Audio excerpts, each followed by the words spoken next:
নমস্কার বন্ধুরা, উর্মির রান্নাঘরে আপনাদের স্বাগত। আজকে আমার রেসিপি সম্পূর্ণ নিরামিষ আইটেম দই পটল। দই পটল বানানোর জন্য আমি 6টা পটলকে দুমুখ কেটে নিয়ে খোসাটা ছাড়িয়ে নিয়েছি। অল্প খোসা রেখে খোসা ছাড়িয়েছি এইভাবে। এবারে কড়াইতে সর্ষের তেল দিয়ে তার মধ্যে নুন হলুদ দিয়ে পটলগুলোকে ভেজে নেব।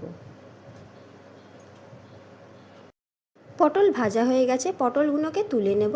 ওই তেলের মধ্যে জিরে, 1 চামচ জিরে, শুকনো লঙ্কা, তেজপাতা, গোটা গরম মশলা, 2টো ছোটো এলাচ ফাটিয়ে দিয়ে দিয়েছি, 4টে লবঙ্গ, 2টো দারচিনি দিয়ে দিয়েছি। ফোড়ন হয়ে গেলে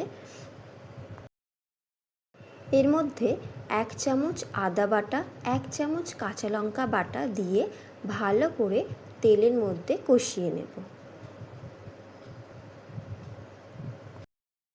কষানো হয়ে গেলে এর মধ্যে 1 চামচ হলুদ গুঁড়ো, কাশ্মীরি লঙ্কার গুঁড়ো 1 চামচ, 1 চামচ ধনে গুঁড়ো, 2 চামচ জিরে গুঁড়ো দিয়ে ভালো করে মশলাটাকে কষিয়ে নেব তেলের মধ্যে।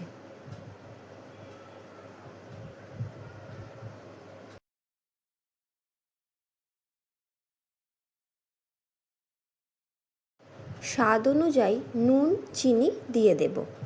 তারপরে আমি এখানে 100 গ্রাম মতন টক দইকে ফেটিয়ে রেখেছি, সেই টক দইটা এর মধ্যে দিয়ে দেব, দিয়ে ভালো করে মশলার সাথে মিশিয়ে নেব।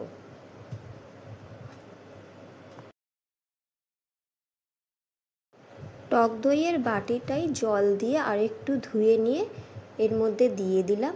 এবারে এর মধ্যে পটলগুলো দিয়ে দেব, দিয়ে পটল সিদ্ধ হয়ে গেলে 1 চামচ গরম মশলা, 1 চামচ ঘি দিয়ে নামিয়ে নেব। হয়ে গেল আজকের আমার রেসিপি দই পটল, সম্পূর্ণ নিরামিষ। আমার এই রেসিপিটা কেমন লাগলো অবশ্যই জানাবেন। ধন্যবাদ। ভালো থাকবেন, সুস্থ থাকবেন।